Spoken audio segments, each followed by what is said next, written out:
Hello, welcome to my little trip down road testing memory lane Q&A video for you today.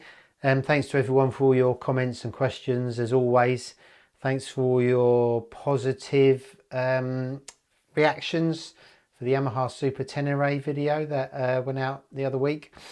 Great bike that. I've been on my travels. I've just come back from a 2-week riding holiday in Europe with my girlfriend Nina. On my KTM Super Duke. We went, in a nutshell, to the Dolomites, Tuscany and the south of France. Fantastic trip, and that bike is brilliant. I mean, for that kind of riding, for the riding I've done this year, I've done 15,000 miles in 5 months on that thing.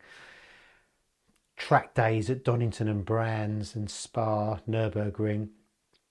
3 European trips, and I can't fault it. It's just amazing. I mean, it's probably better as a touring bike than a track bike. I mean, it's brilliant around the track and it's a stunt bike, but wow, it's so comfortable. It's got so roomy.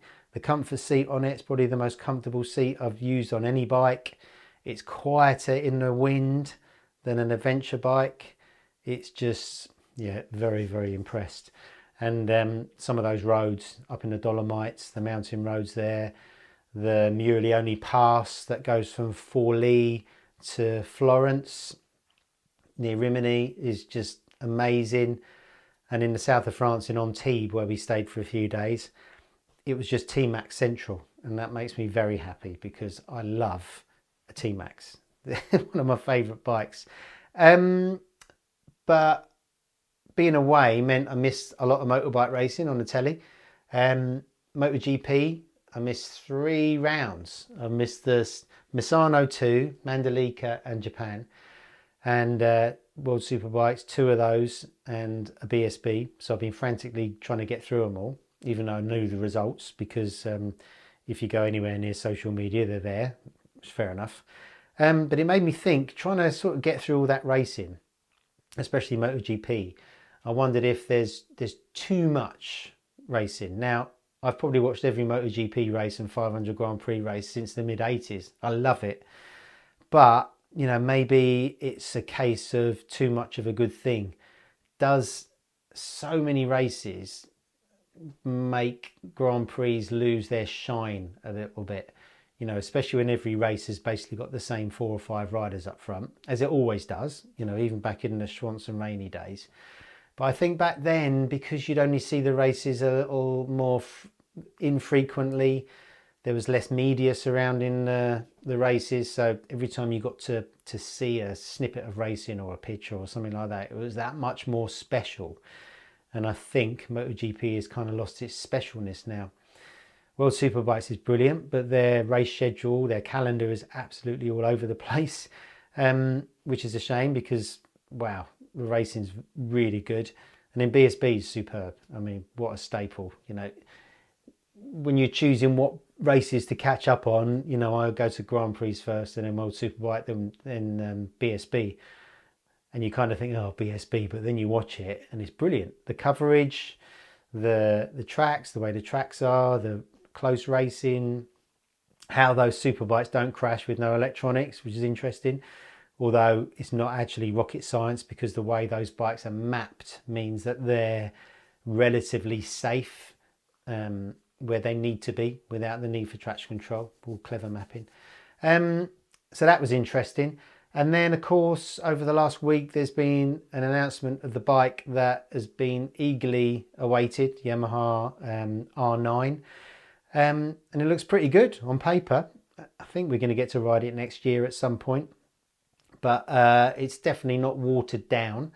The chassis looks great. The level of equipment from braking and suspension looks really good. Electronics are at a really high level. The engine's pretty similar to the MT-09, but it's a great engine. It's not like a boring engine. It's very characterful. I think it'd be great, especially on track. It will take me back to the thing I'm always on about with track day groupings. If you go out on an R9 around the track, you're going to get your hat absolutely nailed on by Panigales and R1s still. So it's a shame they don't have track day groups for less powerful bikes.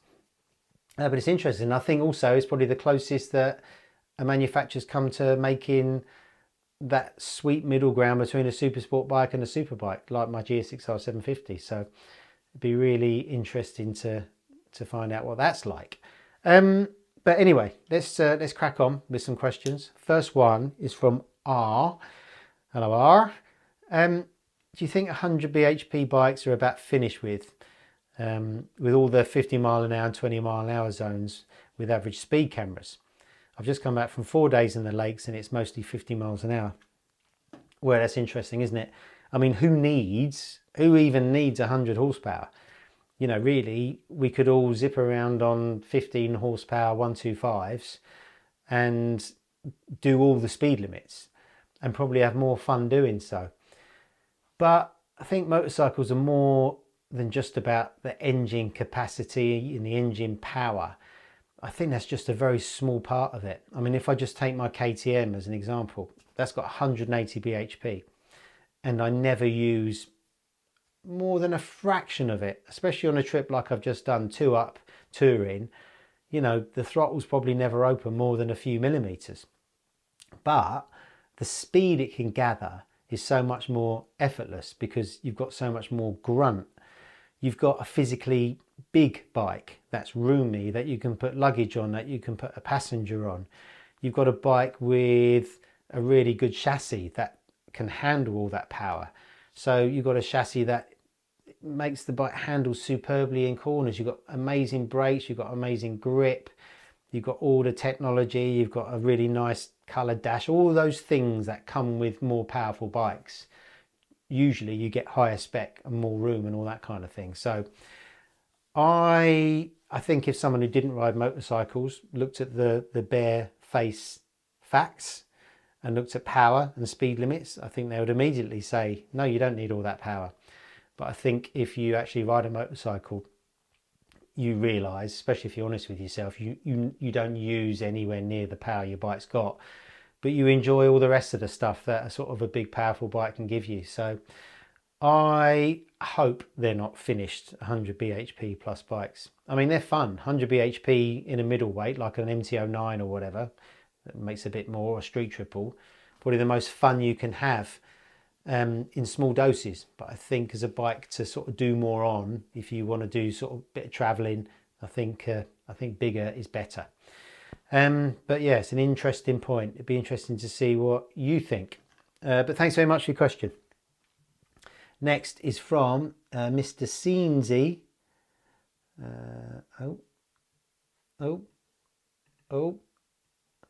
Right, let's sort this out. Hi Neezy, I'm a relatively new rider and I found your videos supremely helpful. Thanks very much. There are a lot of folks on YouTube and being able to trust the presenter is paramount, so mega job. Thank you very much. My question involves comfort when touring in poor conditions. I have a 22 Yamaha XSR 700 and I've added bits and bobs to be able to get to the good roads a couple of states over in comfort. But what's your preferred touring gear setup when you know you'll hit some mountain rain and cold? Thanks for your input. Well, thanks for your question. Good bike choice. I'm jealous that you live somewhere where you can move states and suddenly have completely different terrain. But I guess we've got that in Europe, really. But that's an interesting point. It's quite fitting, actually, because the trip I've just done to Europe, we had kind of single figure temperatures up in the mountains, in the wet and the cold. Had 30 degrees plus in the sunshine and the dry in the south of France and Italy. So a real mix of riding conditions. So what do you wear?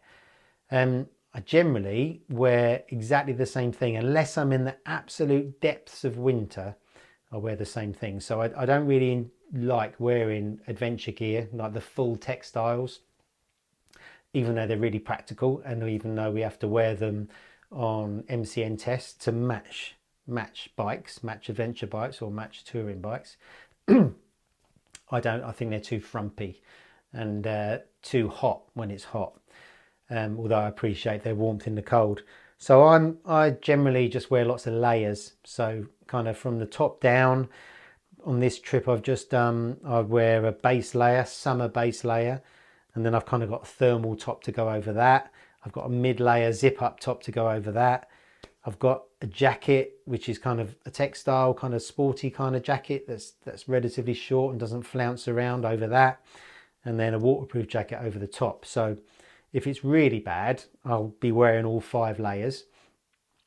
But then when it gets hot, it's easy just to shed layers and stick them in your rucksack, especially as the layers aren't actually that thick. So that's really helpful for me. Then I can still kind of move on the bike. And also when you're off the bike, you know, having a coffee somewhere, it's more comfortable because you can shed layers. And then the bottom half the same. I've got a base layer, trousers, and then I wear riding jeans over the top. And that does me for most temperatures. And then if it's raining or really cold, then I'll put waterproof trousers over the top. So I think layers are the key. And then on my feet, I wear kind of Alpine Stars, just above ankle length boots, which are waterproof and warm, but not too bulky or hot in the hot conditions. So, and then gloves, normally take 2 pairs of gloves with me, a little shorty set of riding gloves for the heat, and then winter gloves for when it's cold. And the KTM's got heated grips as well. So yeah, that's what I would wear, unless it was the depths of winter and I'd go full on adventure kit and just kind of wrap myself up. But you know, for leisure riding, I definitely go for the layers. But great question, thank you very much. Next is from Robert Wilson 5949. Hi Neezy, thanks for the great channel and content. No problem. 3 years ago you posted how not to ride with electronics, which was a video about one of my racing vlogs, all about getting to know the electronics on my 2019 S1000RR, which we started racing in 2020 with COVID. And it's got a complete different set of electronics onto standard and completely different electronics to what I used to run on the previous S1000RRs. It's a Motec system rather than a 2D system. Or at least the software is to read it all. In your MCM review of the Panigale V4S at its launch in Vallelunga, you were very impressed with Ducati's new electronics package. Has the bike changed your views on riding with electronics? Do you think we've entered a new age in road going superbikes? Thanks again, no problem. Well, thanks for asking. I suppose you can split electronics into road riding and track riding. We rode the Panigale on track, and yes, the electronics are incredible, both in terms of engine mapping, so that's having the right amount of power to begin with, so you don't really need to control the power with electronics, the traction control and whatever, and electronics are when the tyres do slide. So with all the electronic aids working for you, the bike's very, very fast as I can ride it with all the electronics turned down. But there's no sense of jeopardy at all. When you want to go faster, you just think, how am I going to brake later? What line am I going to choose? How hard am I going to get on the throttle? You never once think, if I push it harder, I might crash and hurt myself. So we've got to a stage now with electronics on, especially on the Ducati, where it's made the bike very easy to ride. With little real risk. Obviously you can run off the track or lose the front if you push a bit too hard, but even then it's got ABS. Is it the most fun way of getting around the track? Definitely not.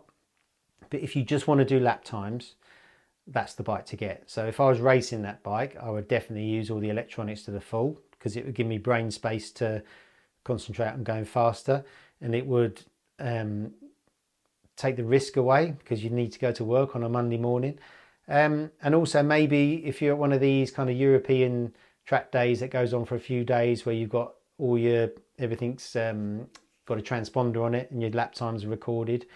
You know, if you're doing that, perhaps you might want to chase lap times, and something like that would be really good. But on the flip side, I think track days, you know, if you're just chasing lap times all the time, if you don't do your lap time, you're not going to be happy. So you almost want to go the other way and have a bike that's kind of just enjoyable to ride. That's why I bought a GSX-R 750.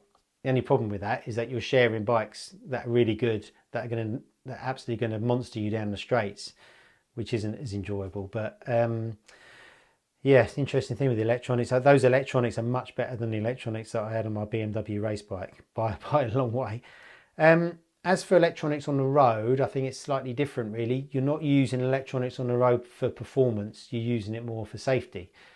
And if I use my KTM as an example again, it's got all the electronics in the world, but you never ever, well I don't anyway, bump into them.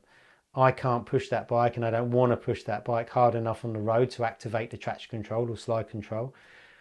You know, unless I'm mucking about, I never even trouble the wheelie control. I never trouble the ABS. So I'm perfectly fine with having electronics on a road bike as long as they don't intrude or get in the way of your fun. They're just there in the background to save you, and who wouldn't want that? And the electronics that do make a difference are things like the rider modes. Make a massive difference. They're really useful. Electronic suspension is really useful, just for setting your bike up in different ways in different conditions, and the quick shifters as well, really useful. And then you've got heated grips, and then you've got cruise control and all that kind of stuff. So I think electronics are a pretty good thing, if they don't intrude. But equally, I like the analog kind of nature of bikes without them. I love my GSX-R 750. I love racing the classic bikes that I've raced.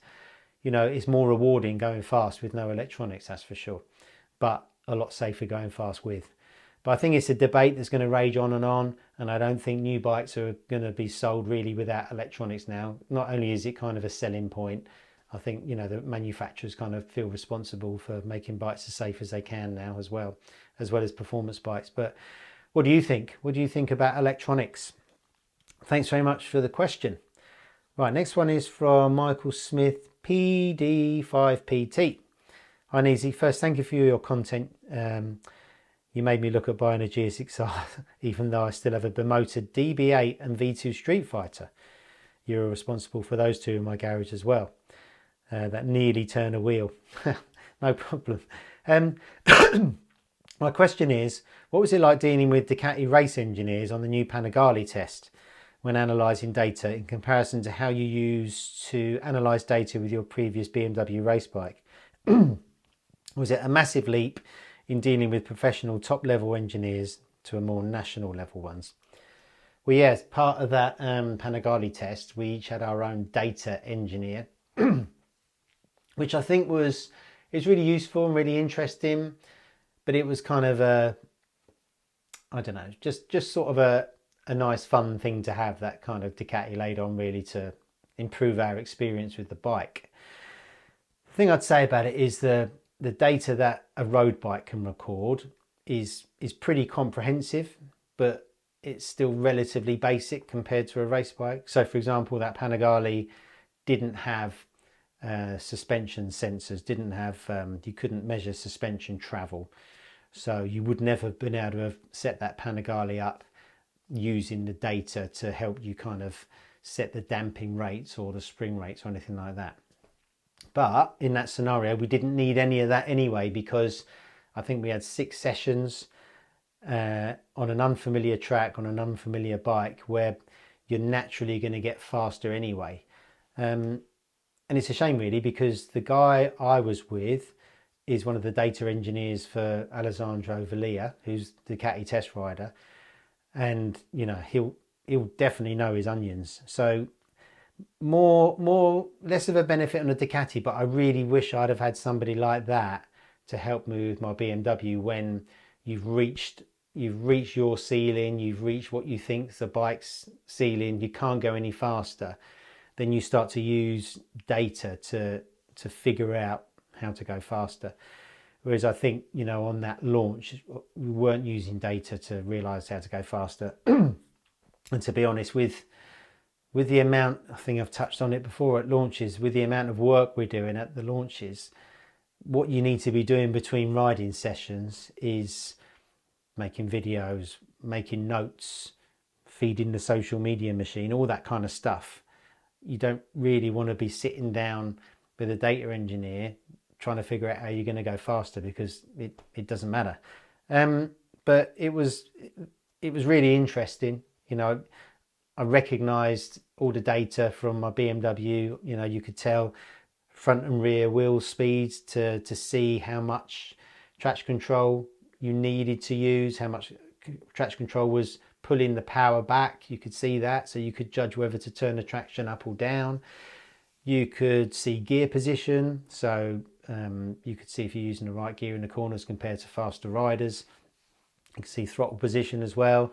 You know, one of the things I've talked about before, and the thing we used to discover at the Haslam school, is that down long straights, most people don't go to the stop. They accelerate thinking they're going to the stop, and the bike revs out, but they're not actually going to the stop. So that's easy lap time. If you look at your data and it's not your throttle trace and it's not flat out, you just go out and you make sure you hit the throttle to the stop then every straight, and that can give you half a second, that can give you a second. So that's easy wins. So the data is really important. And you know, when I was in Sepang with TVS, I spent a little bit of time with Peter Bomb from Oxley Bomb podcast, and it was like I was a bit starstruck. He's brilliant. He's just as interested in the flesh as he was on the podcast, and he was going through the data of the TVS One Make Championship bikes, and they'd employed him to help rider development and help the bike development.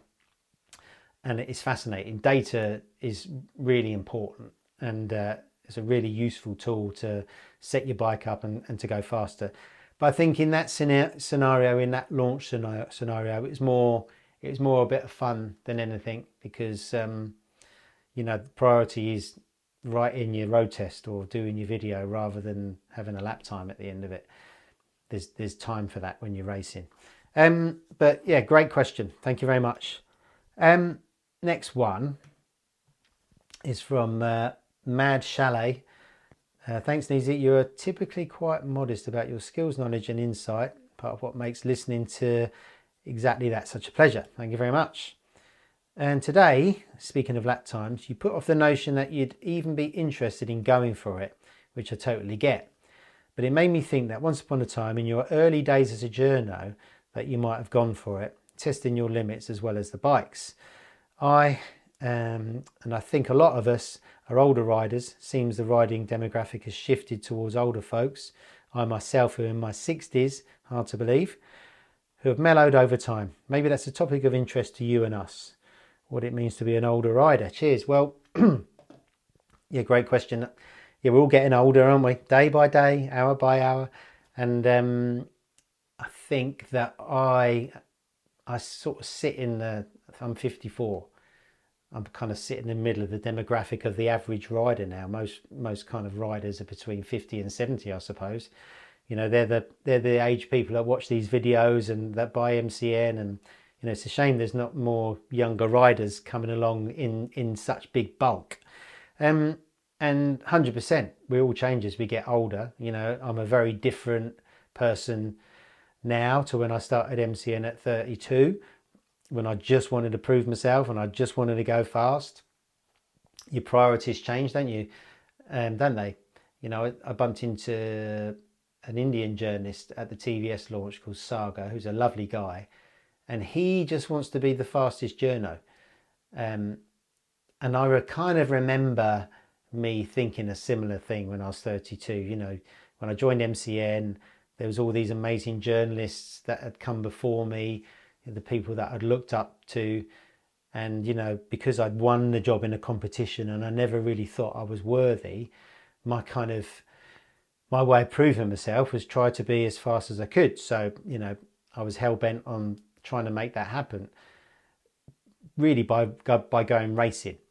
So you know, I started racing again. I was raced in my 20s and my late teens, but I started racing again at MCN in 2005 and did it really solidly all the way till about 2020 when COVID came along, and I got pretty fast, and I kind of ticked that box. So now I suppose it's a combination.